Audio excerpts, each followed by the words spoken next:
Alam mo ba na itong lemongrass or tanglad ay isa pala tong herbal? Paano ba yan magiging herbal? Pangtinola lang yan o di kaya sa pangaulam. Oy, nagkakamali kayo. Ilaga mo lang. Depende sa'yo kung ilang stick. Lagyan mo ng isang tasang tubig, pakuluan mo ng 5 minutes. Ayan, pwede na yang maging herbal mo.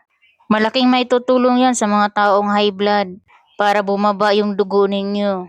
Pwede rin sa may masakit na ngipin, sakit sa ulo, rayuma o di kaya pagtatae. Dati kasi akala ko pang ulam lang yan. Pero nung na-discover ko, sinabi kasi na isang kaibigan ko na isang herbal daw yun. Kaya sinubukan ko din. Oo nga naman, tama siya. Ang sa akin naman ay yung sumasakit yung ulo. Iniinom ko siya kapag sumasakit lang yung ulo ko. Yung sa akin, 3 stick lang yung ginagawa ko. Yan na yung pakuluan ko. Kaya kung gusto mo to, please like my video. Thank you for watching. God bless us all. Maraming salamat.